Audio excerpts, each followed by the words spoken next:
Hi there, welcome to Real Talk, where we're talking about what you're thinking about. So, welcome back to the Real Talk table. It's been a minute. I know. I was thinking about this more. I was like, it's gonna be just the two of us today. That's We've had a lot of guests on lately. Which has been very cool. Yeah. I've really enjoyed that. I've really enjoyed the experience of interacting with other people and bringing other people on to our little show here, and also just getting to meet some people that we've really enjoyed working with and haven't really had a chance. You guys, I guess some of you already knew them, but that was kind of cool. Mm-hmm. That was kind of cool, and through the wonders of technology, we could bring anybody to this space. So that's kind of cool. I know, it is pretty exciting. So welcome to October. And what is October, Dina? I'm not. You're not ready for October? No. You're not ready? No, and we're already deep into it. I was going to say October is ready for you. October is ready for you. Your nails look really October-y and fall. Do. I was trying to psych myself into thinking. I feel like I didn't have a good summer yet. The past couple of years, and believe it or not, 2020 was sort of a bust in a lot of ways. And 2021 has sort of come and almost go. I'm like, I don't know where it's been. Exactly. Yeah, so we're almost at the end. Exactly. We're already looking ahead at our holiday schedules and making sure. This is the fourth quarter.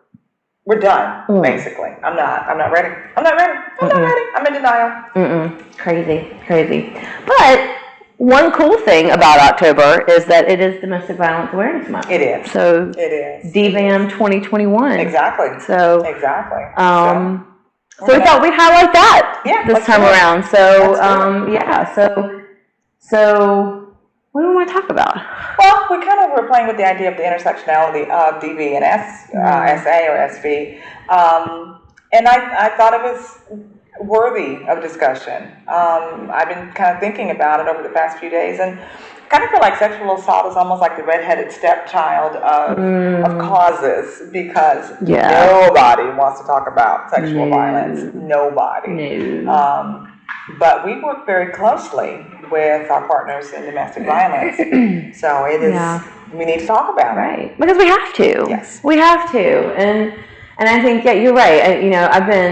I've worked in different organizations in this field, and I've often found that even within those organizations that house sexual assault programs, there's a need to fight for the role of sexual violence response, sexual assault response, even within the organizations that house them, which is and here, Sarah, this is we're a standalone. We are strictly sexual assault, and so we partner with other organizations where domestic violence occurs, because what we find is that this is anecdotal, and I think there's probably some statistical data to back it up. I don't have it on hand.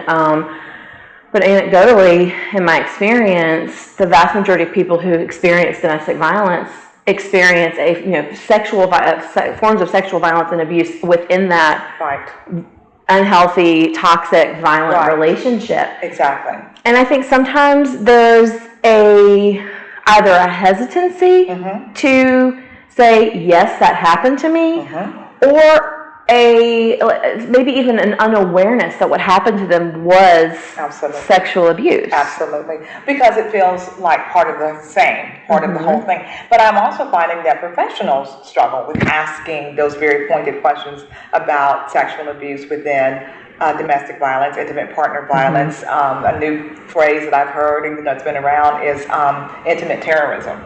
Oh my gosh. So I'm fangirling over this Dr. Charles Wilson, who talks about the neurobiology of trauma and sexual violence, and he calls it intimate terrorism. And I thought that is absolutely brilliant.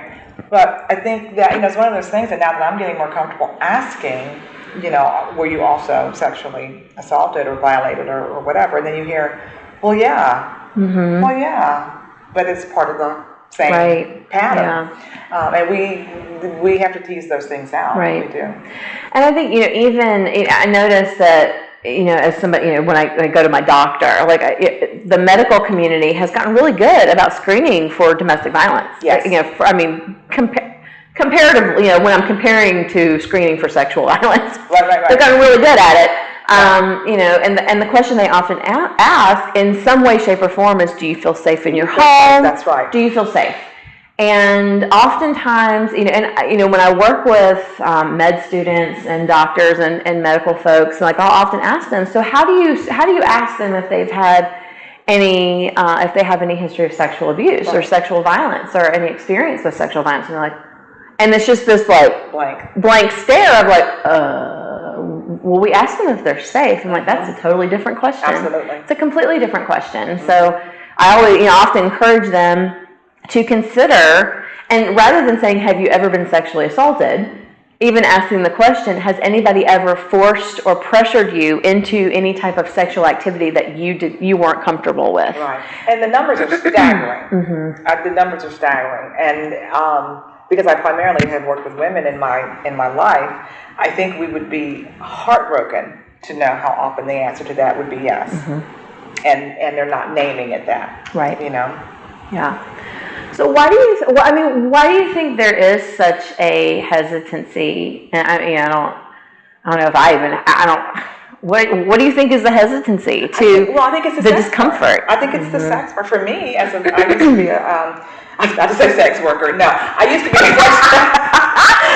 a sex worker. A whole different Dina. Next time. Real talk.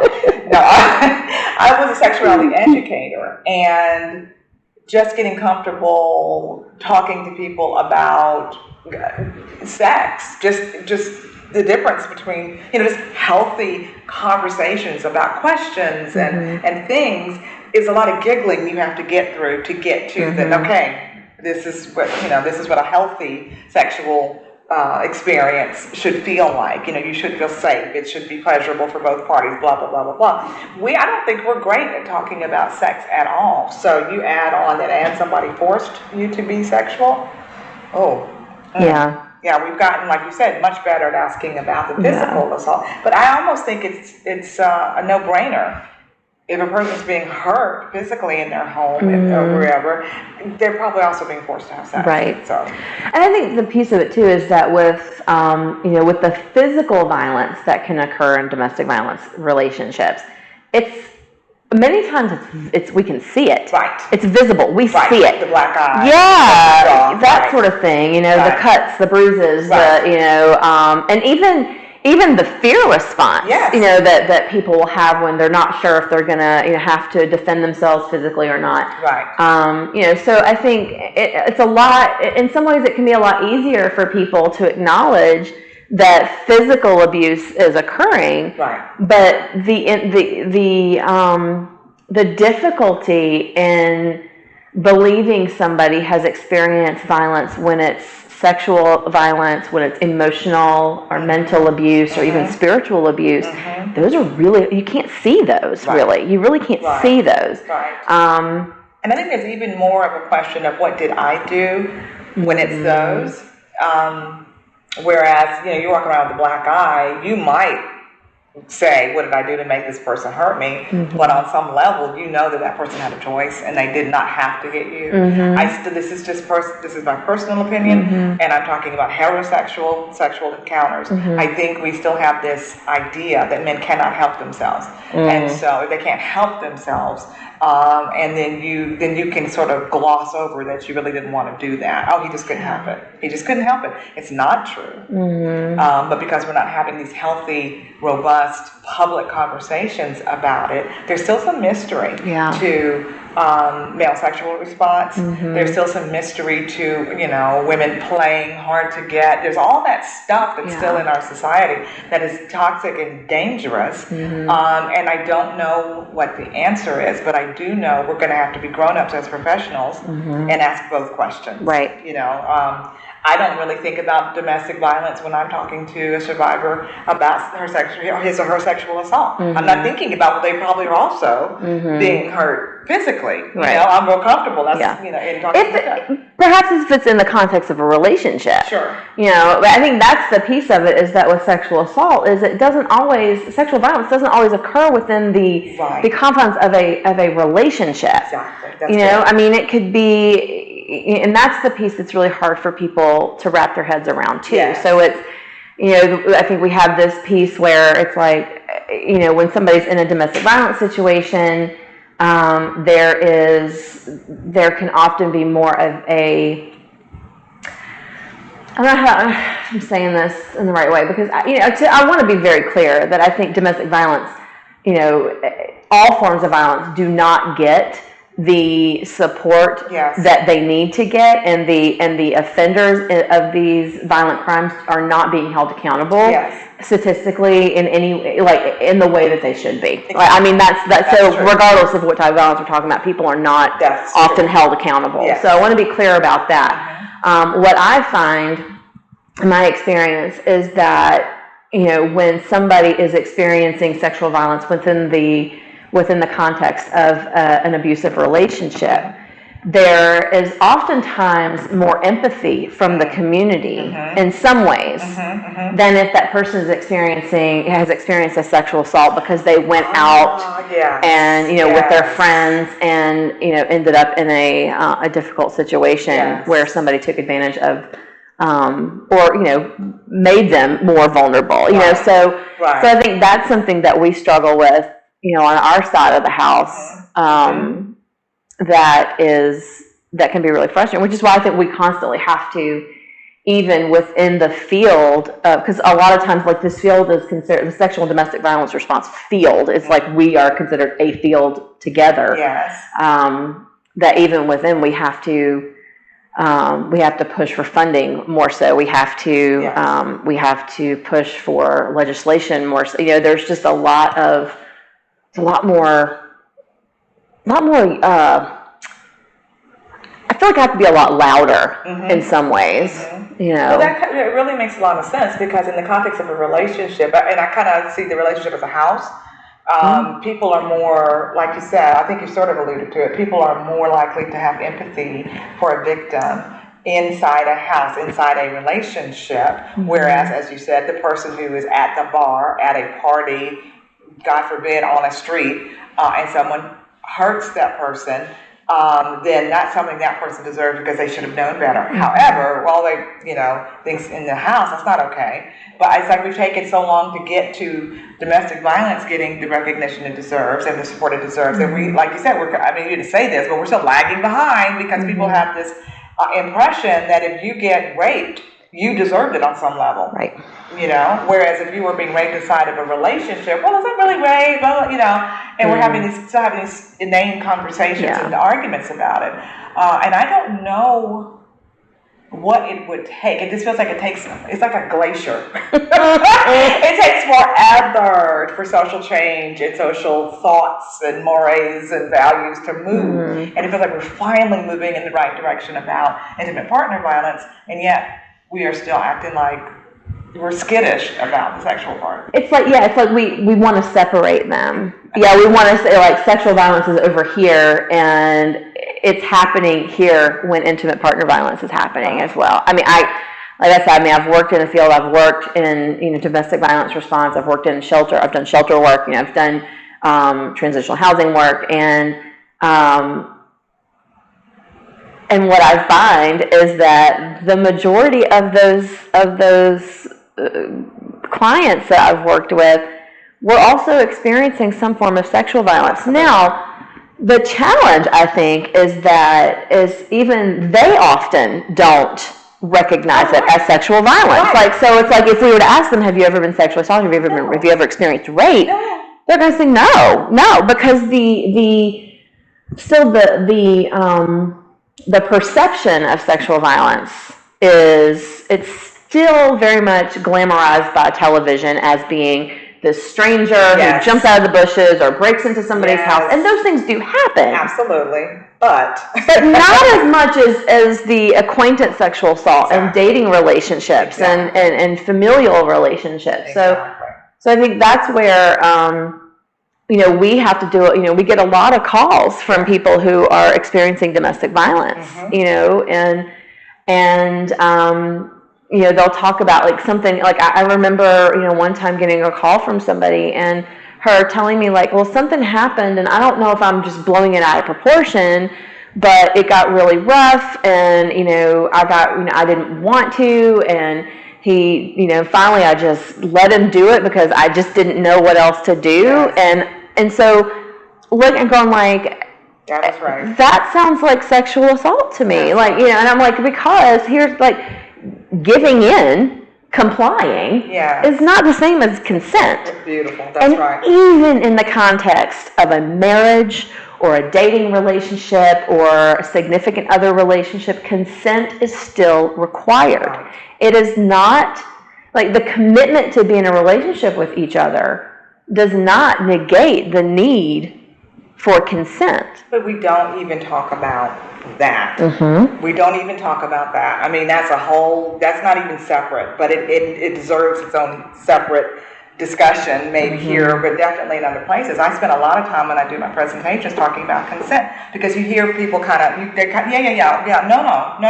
let's talk about this. And then I just throw out scenarios about different times that we've said yes and we didn't want to. And I'm not talking about sex. I'm talking about something easy, like taking care of your sister's terrible children, or loaning somebody some money, or letting and you didn't want to, but you didn't know how to say no. You couldn't think quick enough what my reasons are. So if we struggle with consent and we are sort of coerced into something, we're not running around saying, oh, I was coerced into letting somebody do something. Mm-hmm. No, we are not. And it's like a whole new way to think, oh, I didn't slow myself down and stop and say, I'm not comfortable with this. I don't want to do this. But in a heightened emotional state where there's yelling and screaming and throwing and fighting and pushing and shoving and then sex occurs, I don't know for sure, but I would imagine that a person might be able to tell us what happened and why it got the cuts and bruises, like we just said, and you can see this, but they probably don't say the next part. And then, like you were very fortunate that woman was willing to talk to you, woman or man was willing to talk to you about the other part, and then this happened. Because I know that happens more often. Right. But we're so focused on the external, physical signs that the person probably is done with the conversation at that point. You can see what he did. You can see what she did. You can see what he did to me. But I'm not going to talk about the rest. Yeah. Because I think in that emotional state, it happens a whole lot more than absolutely. About. Well, and the response that it gets is, I remember it was years ago going to court with somebody to petition for a preliminary protective order, and she had been severely assaulted, like severely beaten. I mean, she had, it was pretty clear. Yeah. And it was one of the few times that, I remember going in and I found out that we had a sub-judge, in court that day, and I was not familiar with this judge, and so I was like, I don't know what to expect. I don't know this person. We walked in, and the judge just looked at my client and was like, done. Like, we didn't even have to testify, didn't have to, anything. Wow. Now if somebody walks in with that, with a similar type of violence, but there's no physical evidence, they can't see it, and I get it. Like, there's, of course we're going to have to ask more questions and what have you, but it requires so much more explanation and justification in some ways for seeking, support and help. And, the same with,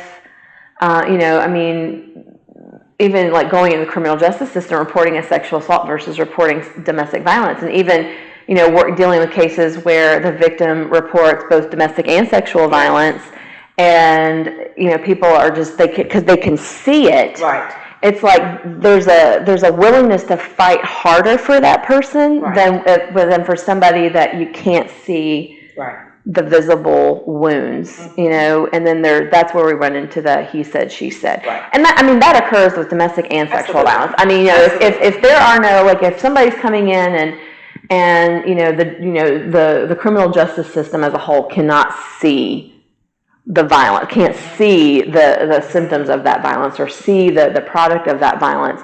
It's a lot harder. It is, and what's going through my mind as you're talking is it also laziness, where we're going to take the easy part, and I'm sorry that happened too, but we're going to do these bruises speak for themselves, this broken arm, this broken jaw, and we're not even going to dig down. I don't know, and let me not go down that road, because that makes me mad to think that a couple more questions and we could get a much fuller picture.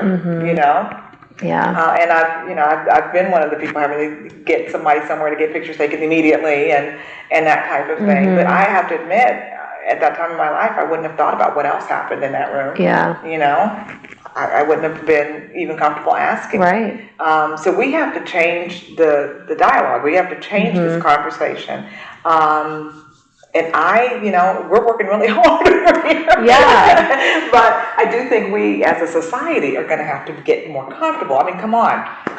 We have to get more comfortable with what else happened, and stop judging. Because that's what it always feels like to me, Laura, is that the man was judged for being in the wrong place at the wrong time. Even passive voice about not this person raped this person, but that person got raped, and we leave the perpetrator out of that sentence. Yeah. We do that, and I think, unfortunately, that we've done it so long, it sets up kind of a laziness or an unwillingness to really hold a person accountable, and because we're polite here in Virginia, so we're not gonna. No, you hurt her, or no, you hurt him. No, that's what happened. Not that he got himself. He was in the wrong place at the wrong time. What did he think you all were going to do? No. You did something you had no business doing. So I'm going to have to push myself a little bit too, to go past the discomfort that I see in other people and just keep having the conversation. Yeah, it's tough. I mean, it's really hard, and I think that's part of anytime we're in a room, because we work on a lot of committees, we work with a lot of groups, a lot of partner agencies in the area, and I would say that I am, and I would argue you too, that we're pretty consistently having to go, but what about sexual violence? Right. But what about sexual abuse? What about sexual assault? What about sexual assault, in addition to, these other forms of violence? Can we talk about the intersection of these forms of violence with sexual violence? I'm always, now here she comes. I know. Dina. Well, I think even, as a lot of organizations are looking at their mission statements and looking at their policies, and they're looking at their, there's a lot of organizations that have already implemented workplace domestic violence policies, workplace sexual harassment policies. Right. So what happens if somebody, if an employee comes to you and says, my partner is stalking me or what have you? Like they've started having protocols in place. Oh yeah. But I wonder, what are we doing about people who are experiencing sexual violence in their life, and how are we accommodating them? Because once again, we don't want to talk about that. Those folks have to go to. They have to go to meetings with law enforcement and prosecutors and doctor's appointments, and just as much as anybody else who's experienced some form of violence. So it's really, it's an opportunity to recognize that, while in October we are amplifying the voices and memories and honoring those who have experienced domestic violence and interpersonal violence, we also have a lot of work to recognize that encompasses a lot of different forms of violence within that. Domestic violence isn't just physical violence. It is layers upon layers of different kinds of violence, and we've got to start having those conversations. Yes. And two things come to mind. The one that I can grab the quickest is violence in general. I'm on a board, and we were talking about gun violence, and I was feeling uncomfortable with it was gang violence. I'm sorry, gang violence and gun violence, and I was feeling very uncomfortable focusing on, for lack of a better phrase, the low-hanging fruit. That's front and center in our region right now. I want us to have a fuller conversation about violence in general. We are becoming more and more violent as a society, and I think when we cherry pick what we're going to be comfortable talking about, I think it stigmatizes certain groups, and I think it also lets other groups off the hook. So that's one thing. I think we need to discuss violence in a much fuller way. And because of what you said about it within a relationship, people just seem to be very reluctant to talk about violence within a relationship, that it's something different and special or horrible, but they haven't thought about how many people are impacted daily by violence in the home, because we don't act like that usually in work, but you go home and, somebody's sitting with an ice pack because, once again, you lost your temper. That is that's what I'm trying to say. It's almost like people are splitting. They're not showing that in public, but there's a lot of it going on behind the scenes. And you and I both know people are trained not to talk about what's happening inside your house. You don't talk about it. So definitely we're not talking about sex outside of our house.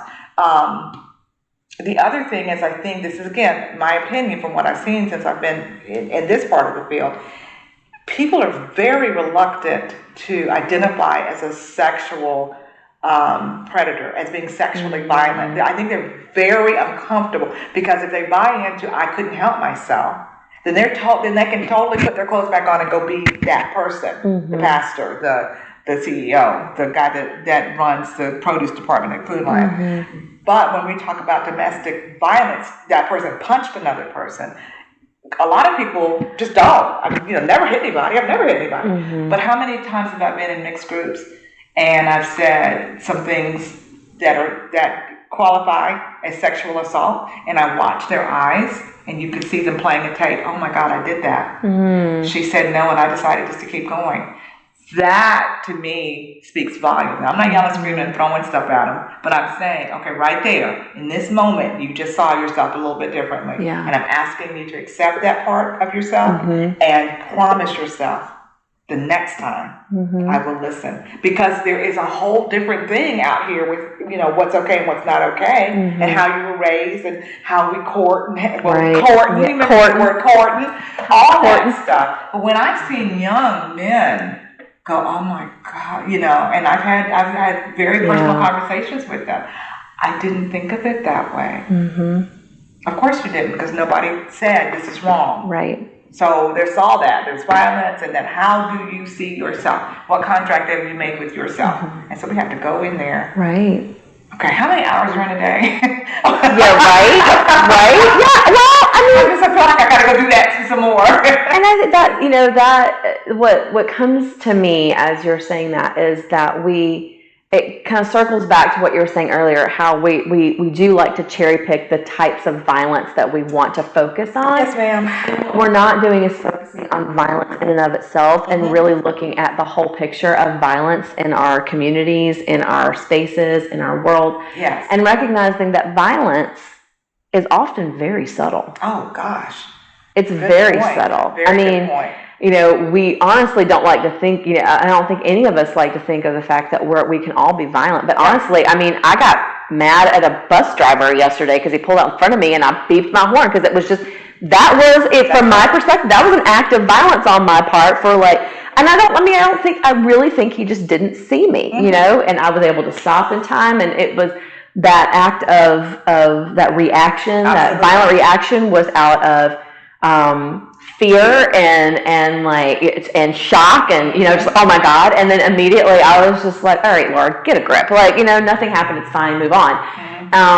But you don't live there. That's why it's kind of like, you don't live in that space, right, being angry and reacting that way. That's why we link fear to what made you respond. And so many things can be linked to fear, shame, and guilt. Loss of status. And again, we're not talking. And there is a group of us who are not willing to even say what you just said. Well, I reacted badly to something because of this. We don't stop ourselves long enough to tell the truth about that, And who's talking to perpetrators? You can find all kinds of support groups for people who've been victimized, but how many groups are available for people who want to stop hurting? I remember working with a teenage boy. He was on his way to becoming even more violent than he already was, and I could not get anybody in our city to help this boy. He was ready for help, and there was nobody willing to take him because he was under 18. He already knew that about himself. Well, there's just, we've got to, it feels like we always get back to the same point in almost all of our real talk. We've got to really get to the root of what causes violence. Period, end of story. Not what causes specific types of violence, but what causes violence in general. And the fact that, we as human beings, and this is what a lot of people get really uncomfortable when I say this, and we talk about this in volunteer training, but I really try to bring home that we are all, each of us, each and every single human being is capable of tremendous violence. Tremendous violence. Whether subtle or overt, whether, whatever type of violence, we're all capable of it. And to assume that, I think that's where we like to other. I would never do that. So I'm a good person. They're a bad person. And so, I would like that. So that ability to recognize that I, as a human being, am perfectly capable of doing the things that other people have done. And for me, it's a decision that I'm not going to do those things. Or, but then, so of course, we can get into like the neurobiology of trauma and how we respond when trauma happens and what our brains do and all of that. That's a whole different conversation. But I think it really starts there. Our willingness to acknowledge our own humanness. Well, it gets sticky because, a lot of the language is changing, in the work that we do and some of the deeper work that we're doing as individuals and as an agency. Not only, are we talking about being harmed, but as you just said, we have also caused harm. Well, you got to sit with that. That is hard, especially when we are not a person who does it a lot. You know what I'm saying? It's not our norm. To think about the times that you yelled or, you snatched or did whatever. None of that makes us feel good. Now, I would think conversely, a person who kind of, that's how they are, and they've justified that, they're not uncomfortable with that. Whereas you or I may be really uncomfortable with some of the things we have had to face about ourselves. And I think that work is worthy to be done, but I don't know that we have a lot of support for it. So we could probably have headed off maybe a lot of this if we had started talking about this in school, in preschool. You got hurt, but you also turned around and hit him back. And let's talk about that. There's a lot of justification that we do in our heads and in our hearts for what we do, how we respond. And there's nobody talking about this stuff.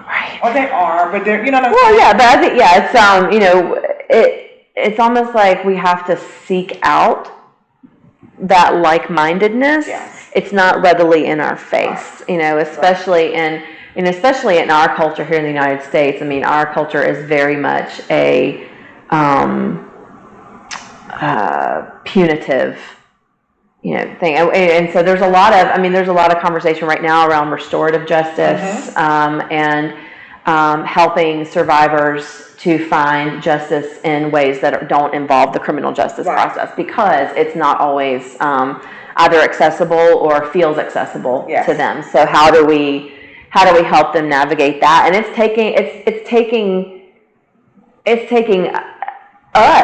for me, I know it's requiring me to really sit with, okay, I've been raised in this Western culture of punitive response, and now we're talking about restorative justice, and it's totally different, and maybe that's a good real talk to have at some point.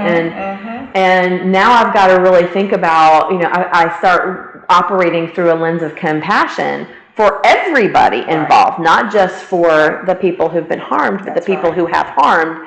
At the same time, recognizing that doesn't mean that we let people off the hook for their behavior. We have to be held. we are to be held accountable for our behavior. Mm-hmm. But then, and that brings up a lot of questions. When we hold people accountable for their behavior, how are we holding them accountable? Mm-hmm. And how are we creating an environment where we don't create more trauma within that system so that we then create more violence, indirectly, I think. Mm-hmm. It's just, my brain is spinning right now. It's just spinning. Right. And it's a new way to think, and it is again worthy of a conversation. I think when you've been wounded, you can easily split. I want this person to die, or I want this person. I want to have mercy and compassion on that person. And there are camps who would help. Either one. I remember working with kids, black kids, white kids, all kids, and knowing that all the stuff we were trying to teach them about tapping into their emotions and sitting for a minute and breathing through some stuff, they could not go do that in their communities. Yeah. There was no support for not punching and fighting and shooting. There was no support for that. And I would be the one at the table saying, I want that person to learn this, but you have to understand, if they go home and act like that in their house or on their block, they will be beat up. Because nobody wants to. The softness is what we're trying to get to, and the softness will kill them. And so it will get them killed. Right. And I'm not working with all of them. I'm just working with that one. So what am I supposed to do? I can't send him back to that community going, well, let's talk about our feelings, guys. No. Right? He's going to get beat down. What are you talking about? Going to get punched. Got punched in the face. Right? Yeah. And, it's looking for the humanity in each other, but we're setting ourselves, and this is a perfect storm. COVID is a perfect storm. We were already segregating ourselves. We were already isolating. We were already not seeing each other as human. And then COVID gave us really more reasons. You might make me sick. Your illness might kill me. So, and I'm masked, and I'm mad, and I'm this, and I'm that. And I'm thinking, oh my God. Yeah. We have lost ground with just our humanity. Because Walmart makes me want to fight, y'all. I do. I don't even go in there. Stuff. I've actually, my dad's neighbor's grandson, I'm just going to tell on myself, he was in Walmart with no mask. I said, what are you doing? And he goes, what? I said, Josh, you don't have a mask on. And he goes, and I was like, oh my God, what am I doing? Oh my God. I couldn't help myself. And I thought, and I liked this guy, and I couldn't seem to restrain myself from asking, what are you doing? Yeah. Because I love his granddad, and I'm thinking, what if you take it back to your granddad? What in the world? Anyway, I'm just saying, that's just an example of how I have lost some things, restraint, courtesy, manners. I've lost some of that in the last year and a half. But I do think that, kind of going back to the beginning, we have to stop separating physical violence from sexual violence. We have to talk about the bigger picture, which is violence, and we have to start telling the truth about how complicated and layered this is. But we got to do a better job for our survivors too. Yeah. We just have to grow up and ask the questions, Agreed. Yeah. So. Yeah. So this is not one of the feel good real talk. No. No, not today. We're getting real. This is a real talk. Yeah. For sure. So we just challenge you all to think about your language. Are you using passive language when you talk about people who are survivors? Are you putting the blame, that's a bad word, but the blame squarely on the shoulders of the person who caused the harm? How do you feel about that? How are we raising our children? What are we doing today in these United States?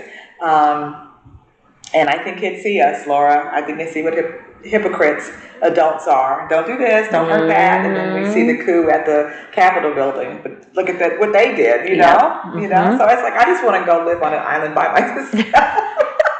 I don't want to talk. I don't want to be responsible.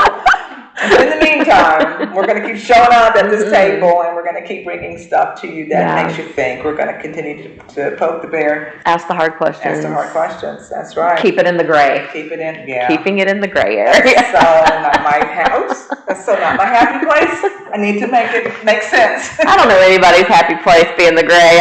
We really like dualism. We really like it to be one way or the other. It's easier. It's easier. But we're not lazy people, Laura. We're gonna get there. Yes, ma'am. So that's it. But we are now considering doing a bigger talk about violence and restorative justice.